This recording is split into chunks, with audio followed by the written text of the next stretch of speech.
Building a new home sounds exciting until you're handed the list of 100 plus upgrades and you're told, pick wisely. The truth is, most buyers end up making the mistake of choosing the wrong upgrades, or even worse, skipping out on the upgrades that actually matter. So in this video, I'm gonna break down the upgrades you should be adding on to your new build that'll boost the value, boost functionality, and in the long run, ends up saving you thousands of dollars. What's up guys? Anthony Esposito with eXp Realty, your local real estate expert right here in the Cleveland, Ohio area. And if you're planning on building a home, or you're buying or selling, I have people just like you reaching out to me every single week. I'd be honored to help you out as well. Contact me directly here or go in the description below. Use one of the links that I have listed there. So the first upgrade that you really want to focus on, the elevation of your home. And if you don't know what the elevation is, it's the exterior of the house, of how it looks. You're gonna see A, B, C, D, 1, 2, 3, 4, whatever the buyer wants to put out there. And each elevation is gonna come with a different price tag. There's gonna be the base, and then there's gonna be like traditional, farmhouse, craftsman. They're gonna name it what they're gonna name it. Modern for another one. Each one, you may not see the big difference except for the picture of what it looks like. There could also be a roof pitch difference that will end up changing the cost of things. The reason why I say elevation is because this one is not easily changed or upgraded down the road. It's going to be very costly. It's going to be very expensive to change the exterior look of the house. So this is an area that you want to focus on and get what you want in the beginning. And a little pro tip for you, a lot of times you can take the base, like, elevation A, which is typically the cheapest, and you could add on different features to it. More so for your custom builds, obviously. But you can change the way that base elevation looks by doing some add-ons, and it could actually save you quite a bit of money because there's some elevations that might have a $40,000 difference to it. The other one that you really want to focus on is your basement. Most basements are going to be 8 feet in height. Add that extra height in your basement. Because once the foundation's in, once the house is up, that's not changing. And when you go to finish it, even if you do a hard ceiling in your basement, it's going to feel cramped. It's going to feel tiny. If you go to a 9-foot or a 10-foot ceiling in your basement, yes, it's going to cost money up front, but this is an absolute must-have. It adds functionality. It adds value. It makes the space more open, which leads me into the rest of the house with the ceiling space. Option for minimum 9-foot ceilings through the whole house, whether you have a ranch, colonial, whatever it is. And if you want to do 10-foot ceiling, even better. Vaulted ceilings, great. Why? Again, it's going to boost the house's value, and it's going to make it feel more spacious. If you've ever gone into a house and it's 8-foot ceiling, especially in the main living area, you feel cramped in. I'm not a tall guy, and I walk into those homes and it's kind of like, you just feel cramped. That extra foot, 2 feet, there's some homes that'll have like a 13-foot great room and a 10-foot the rest of the area. It just opens it up, makes it look so much larger, which is a huge benefit and a huge selling point down the road when or if you end up selling the house. Now let's talk the kitchen. The main focal point of the house. It is the heart of the home. Most builders right now, granite countertops is a standard. Back in the day, it was a huge upgrade. Well, now you'll have like 1 to 3 colors typically with the majority of your builders that you get to choose from with your granite. That is an area where you can upgrade and get maybe a better piece of granite, different color scheme, whatever you want to do. And I know some of you might be like, oh, well, there's also quartz as well.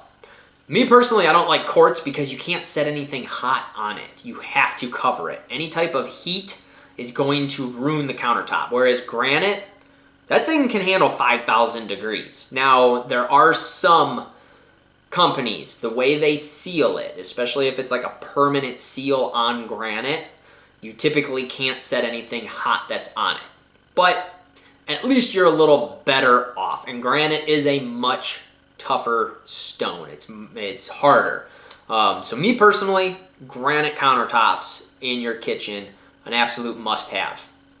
Now, some of the stuff that you could upgrade, most people have soft close drawers right now, but make sure that's in there, especially if you're going to have a family or have kids.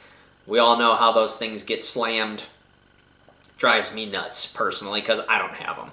But your cabinets, take them up to the ceiling. Get like that 42-inch cabinet, like make them bigger and taller because it's going to make the kitchen feel that much larger than what it is. And it's simple stuff like that that can completely change the feel, can add the value, and also get the crown molding on top of the cabinets.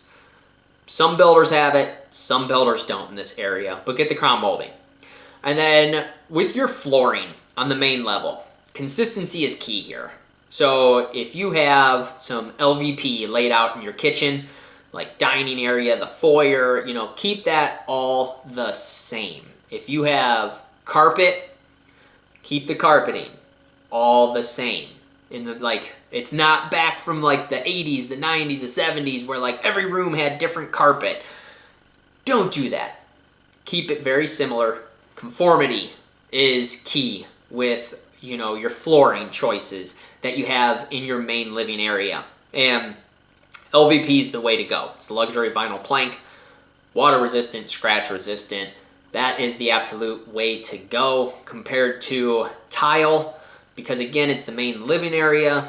Kids, you yourself, you may be dropping stuff, cracks the tile. Now you gotta get out the grout and it just turns into a complete headache.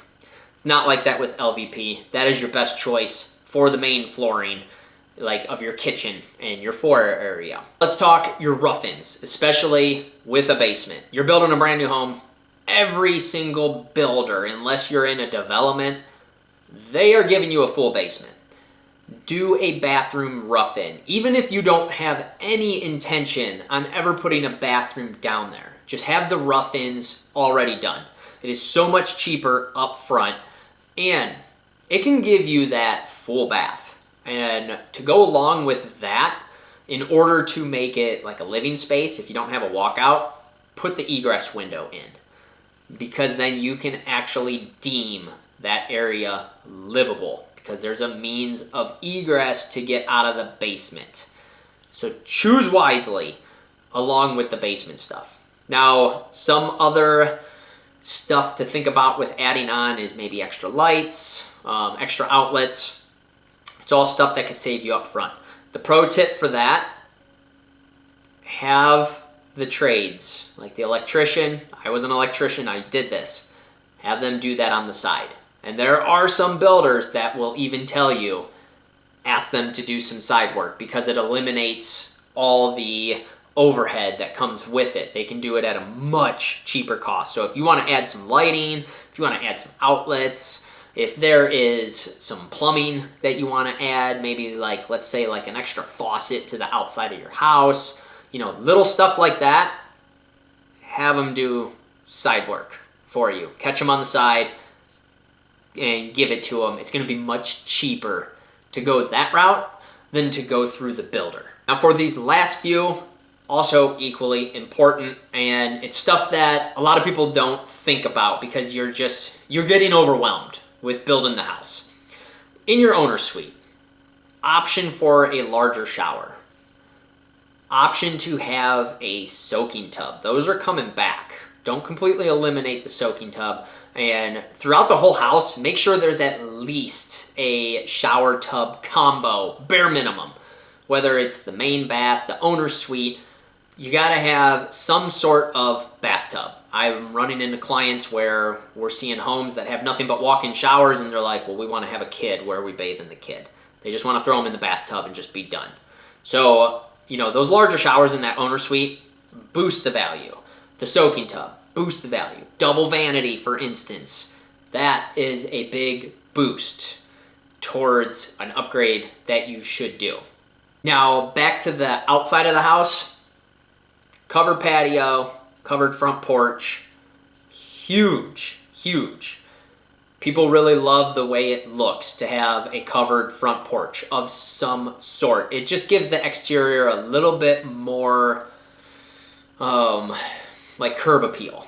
And then in the back, a lot of people are spending time outside, especially after COVID. You know, having a covered patio is wonders, especially on those super hot days where it's like mid-July going into August and it's 90 plus degrees and dry. You know, have that covered patio. And if you're capable of doing it, put a fan up there as well on that patio just for your outdoor entertaining space. That's, you know, two things that can cost a lot after everything's all said and done, because you got to change whatever is on the outside. You got to redo some stuff. And then also too, another big selling point that is going to save you money up front is doing a third car garage. There's a lot of people that I speak to, I'm one of them personally, would love to have a third car garage. I got a standard 2-car garage. It is cramped. There's not enough space.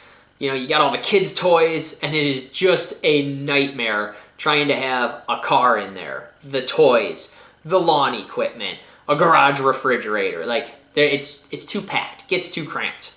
Third car garage, huge to end up doing that. Tell me what you think about that. Have you thought about a lot of these upgrades of what you should do? Because everything that's not on this list is easily corrected down the road and could actually save you money because there's not as much overhead and you don't have to do some of these bigger upgrades, you know, coming into things to kind of change your house around, especially with the basement and the elevation of your home. If you got any value from the video, smash the like button. It's greatly appreciated. And again, if you are looking to build a home, buying, selling, no matter where you are, I could help you out. I have people just like you contacting me every single week. I'd be honored to see how I could help you. Contact me directly here or go in the description below. Use one of the methods I have listed there. And if you're new to my channel, or if you haven't already, be sure to click subscribe, turn notifications on so you can stay up to date with future videos I got coming your way.